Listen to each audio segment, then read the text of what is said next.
guys, welcome to an update on the 37 Ford Coupe by Revell. I hope everyone's having a good week. Looking forward to the weekend.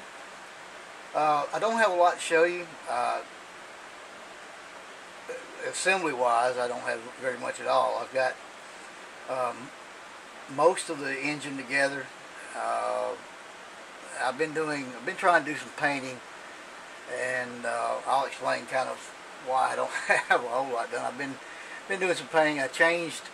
There has been a change in the paint, not the colors, but the brand of paint, and I'll kind of go over what I did and what changed on that. But I don't have much assembly-wise to show you, but I'll show you what I do have. I've got the frame painted. This is just this is some of the I believe here it is. I've got this is painted with the ceramic coat, multi-surface satin. This is the well, that's the black. That's not what I want. That's not it. This is the gunmetal. Sorry about that. This is the gunmetal multi-surface satin, and it's a really nice paint. Holds up well, lays down really nice. This was cut 50-50 with Future, and then I went over it, cleared it also with some Future, just to give it some durability and give it a little shine, since I wanted this to be kind of a street rod. Won't be doing a lot of weathering on this at all, just mainly because of it's going to be a showy car, what have you. The engine is basically the same thing. Block. This time I decided just to make the block and the oil pan were molded together, two halves and then the oil pan, and so the satin, multi-surface satin gunmetal by Craftsmark. The heads and the intake are the metallizers by Testers. This is the stainless, this is the aluminum. The intake and the heads are the aluminum, Testers aluminum metallizer. I decided to stay with the chrome valve covers. Now these have been treated with the Tamiya smoke, just to knock some of the shine down and to kind of make it less toy-like. But that's that. The distributors is all molded into the intake. So I started to cut it and just make one. I thought, no, this one looks pretty good, and it drilled out pretty nice. So I'm going to wire it up, and I've already got my, as you see, I've got my spots for my spark plug wires to go. So, and I'm not going to do a lot. There's not a lot of room under the hood in the engine bay area of this car for a lot of detail. Let me show you the interior. Now the interior, if you remember, well, I'll show you the interior color. I was planning to use the soft blue. I did the ceramic coat to multi-surface satin soft blue, and this is a super light blue color. Well, I'll just show you on the parts. This is the back panel of the interior. The seats will sit in the car like that in front of that panel. But as you can see, this is super light blue. I mean, I had to lay down about 3 coats before I could even see where I was going. So, and I've got some other things planned for the seats and what have you, and I think the door panels. But that's laid down super nice, and I cleared it with the Liquitex satin varnish, and this stuff is really nice. I mean, it's water thin, as you can see. You don't have to cut it with anything. If you do get this stuff, they think a lot of this stuff. This stuff is, you see this bottle is $16 for 8 ounces. But you're not going to use a lot. You don't want to use a lot.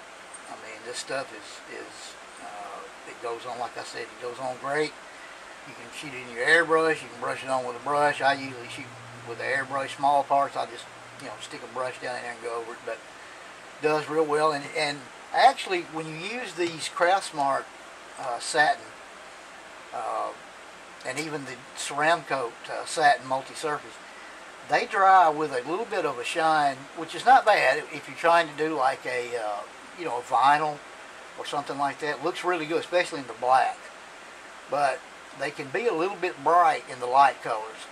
And this one, this was no exception. I mean, this thing almost looked like it had a gloss on it. So one thing about this Liquitex is it does take the shine down somewhat. So that's what I did with the to clear it and seal it up for the interior. And the door panels are, there are the door panels, same thing. I'll probably do the bare metal foil on the in the power windows control. I was going to do these two colors. I'm still going to do these two colors, just not out of these two bottles, and not this brand, or not these two brands of paint. No reason that I changed my mind as far as anything wrong with these paints. I love these colors. I just happened to think that I had some other paint that I had bought at Hobby Lobby on clearance. But here's what I went with. These are, and I don't know, some of you probably have seen them. If you haven't, you can go to the website. The name of the paint is called Viva Precious Metal. These are heavy pigment, very heavily pigmented paint. They are heavily flaked. And the other color I used is gorgeous paint. It works very well. Now you will have to thin it, much as you would have to thin these dazzling metallics by Deco Art. And you will want to use a number 5 tip or a .05 tip in your airbrush if you do use these. But what these do when you lay these down, I mixed mine. I didn't mix it 50-50 with Future. That's a little bit thin, even with the flake being as heavy as it is. I went about probably 70-30 with Future. Now I was constantly finding myself blowing the product back, covering the tip of the airbrush up and blowing it back through the gun. I mean, back through the tube that comes up out of the single action bottles that come with the Posh H airbrushes, and blowing it back and cleaning the tip out. Once you did that, you were good for another coat or two, and then periodically, every 2 passes or so, it would start to try to clog the tip up a little bit. But these turned out great, and I'm going to show you how it turned out. I don't know if you can see that. It's been cleared with Tester's gloss coat. I think it turned out very nice. I did the underside too, but I mean it's not as glossy, and I didn't clear it with gloss.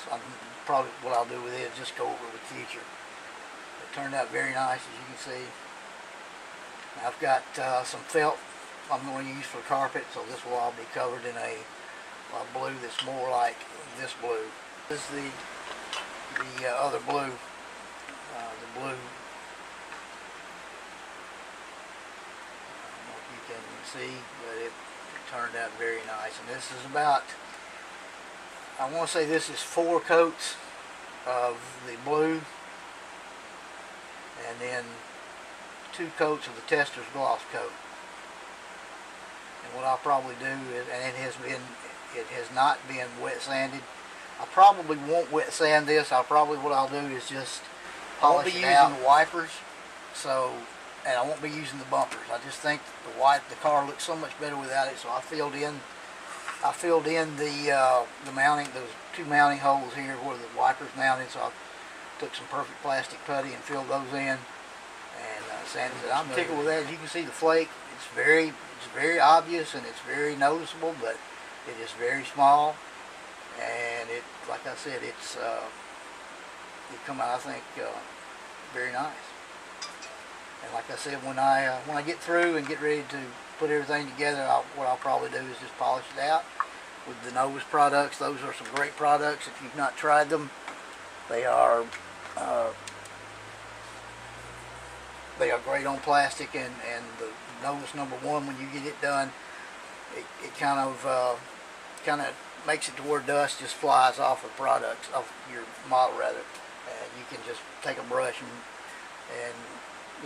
wipe it and brush it off and get rid of the dust. So that's where we're at. We don't have a lot done. I've got just a couple more things to paint, and we'll be ready for assembly. So until I talk to you again, take care of one another. Don't take no crap from anyone. See you soon.